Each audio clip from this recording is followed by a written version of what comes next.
By the way, Oscar ongera sana. Track yako inafanya vizuri. Nimeona pia mapokezi yanavyoendelea kwenda. Ndio. Nini kilifanya mpaka sasa ukatuletea track hii ambayo ndo imekuwa ya kwako ya kwanza kutambulisha kwenye muziki? Okay, cha kwanza sisi kama binadamu tunafanya makosa mengi sana kwenye maisha yetu ya kawaida.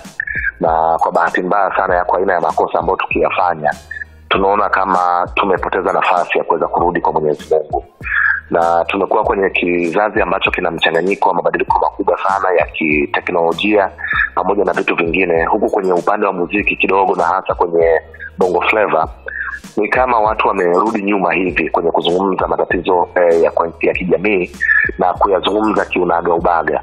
Kwa hiyo niliamua kuyaleta haya matatizo au makosa ambayo kama sisi wanadamu huwa tunayafanya, lakini tuendelee kukumbuka kwamba Mungu wetu ana nguvu sana. Kwa hiyo haijalishi umefanya kitu gani, ukirudi kwa Mwenyezi Mungu na kupiga magoti, kuna namna ambavyo unaombewa, unatakaswa, unabarikiwa na maisha mengine mapya yanaendelea kutokea hapo.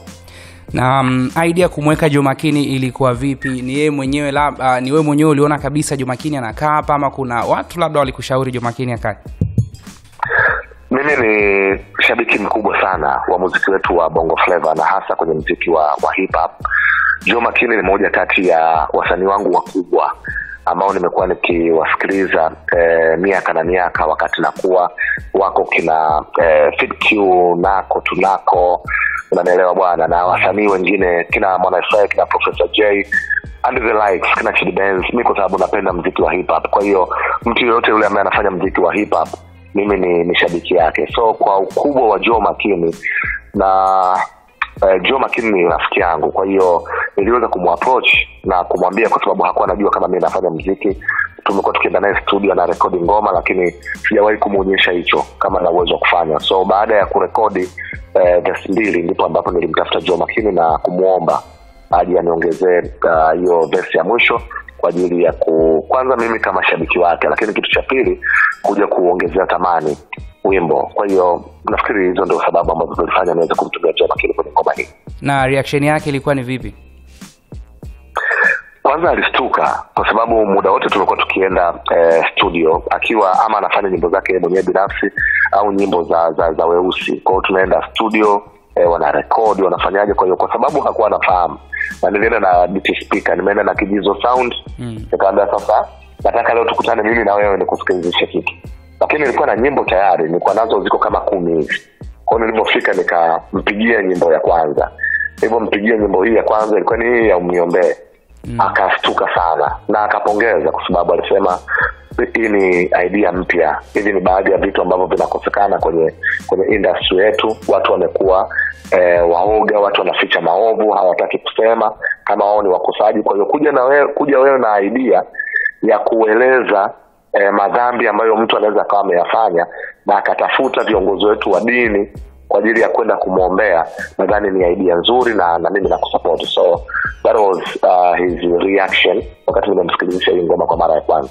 Oh yeah. Na kuna namna ambavyo unazungumza kwamba muziki wa hip hop umeshuka na wewe ndo mkombozi wa hip hop, na umesema kwamba Moshi Mweupe umetoka bana na amezaliwa mfalme mpya wa hip hop. Nini kinakufanya uone kwamba hip hop imeshuka na wasanii wa hip hop marafiki zako kila siku wamekuwa wakitoa track? Nafikiri moja kati ya kitu ambacho kimekosekana kwenye industry ni content. Tutakubaliana mimi na wewe, siku hizi tuna upungufu mkubwa sana wa storytellers, watu ambao wanaweza wakasimulia maisha, story ya vitu mbalimbali kwenye muziki wa hip hop. Kwa sehemu kubwa sana kumekuwa kuna styles za kurap, so it's more of styles kuliko content ambazo huko nyuma zilikuwepo.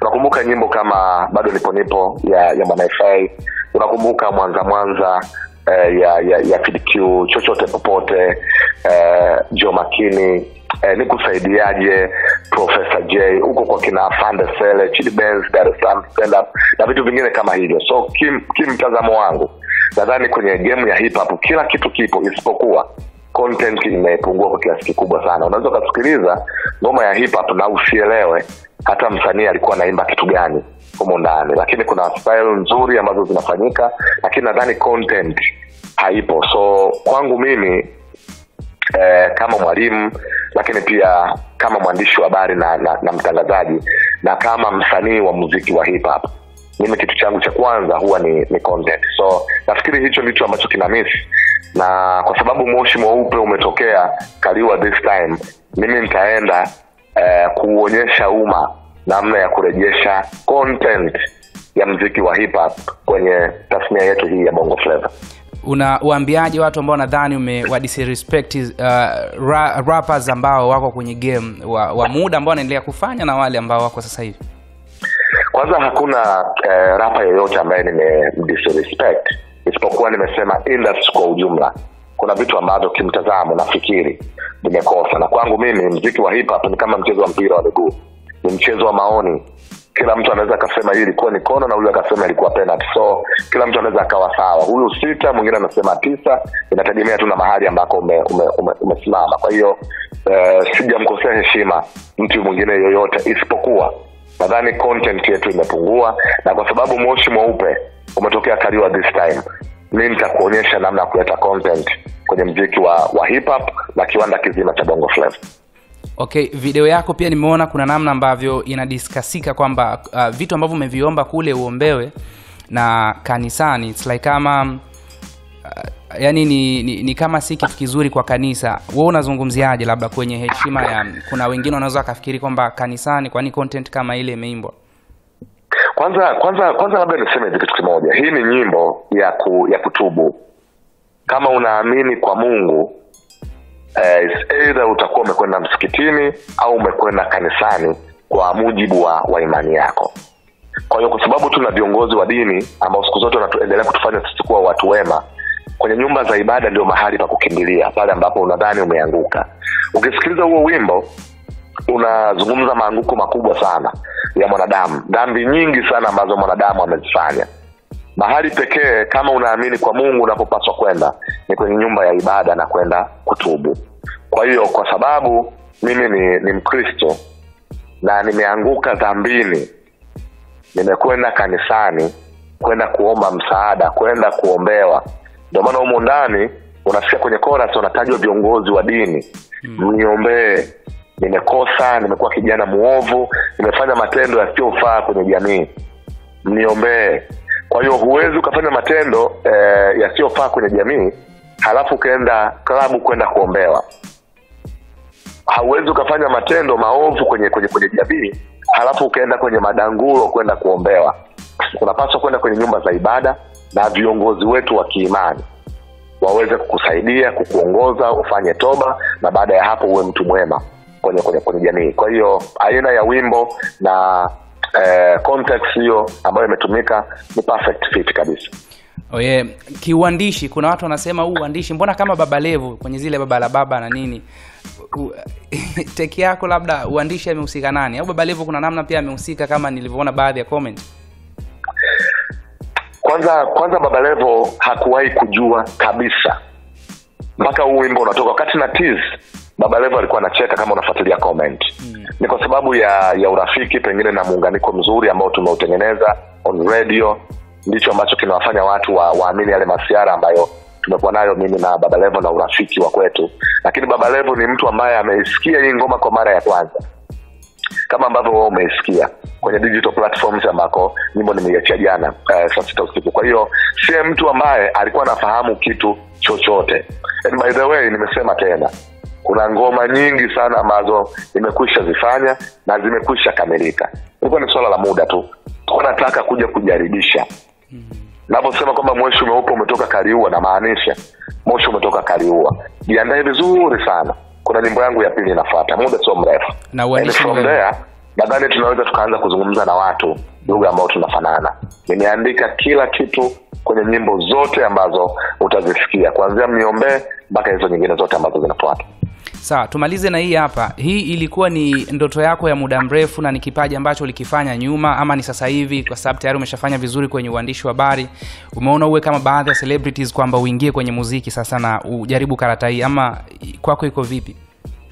Cha kwanza, huu ni muziki ambao nilitakiwa kuufanya mwaka 2005. Kwa hiyo hii ni ndoto yangu ya miaka 20. Mwaka 2005 ndio time ambayo nilitaka kufanya muziki in a very very serious way. And by then nadhani nilikuwa namaliza high school. Kwa hiyo nilikuwa nimejipanga sawa sawa kwa ajili ya kufanya muziki. Lakini baada ya matokeo ya kidato cha 6 kutoka na mazingira ya nyumbani, nikaona nibaki kwanza shule.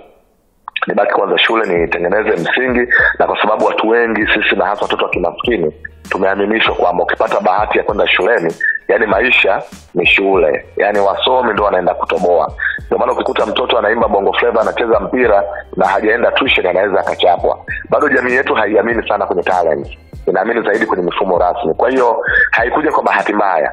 Hiki nilichokifanya sasa nimefanya ni kitu ambacho nilitakiwa kufanya 2005, mahali ambako nilitaka kufanya kweli muziki in a very very serious way. So baada ya kushindikana, nikaiweka pembeni, nikaenda shule na mambo mengine mengi sana yametokea hapo katikati ya kimaisha. This time nikajiuliza kwamba nadhani sasa niko kwenye nafasi nzuri sana ya kuweza kufanya huu muziki, kwa sababu kwanza sina pressure yote kama natakiwa kufanya muziki halafu baadaye usikilizwe, niuze, nipate pesa ya kula. Hapana.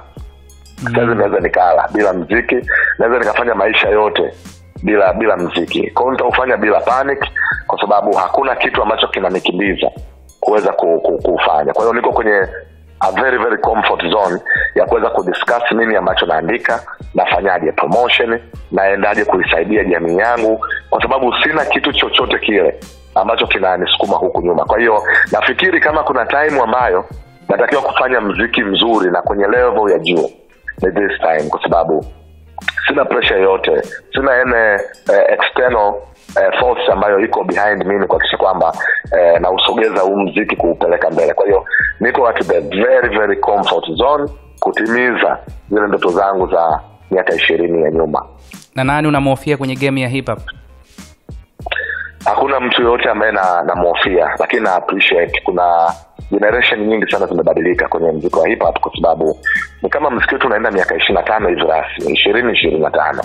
Kwa hiyo kuna vizazi vimekuja, kuna ile miaka 10-15 ya kwanza kuna watu walifanya vizuri sana, imekuja hapo katikati, na kuna kizazi cha mwisho cha miaka 5 hivi karibuni. Kwa hiyo sio issue ya kuhofia, ni issue ya kuheshimu na kuwapongeza wale wote ambao wametufanya sisi tuwe inspired na huu muziki wa bongo flava na specifically hip hop.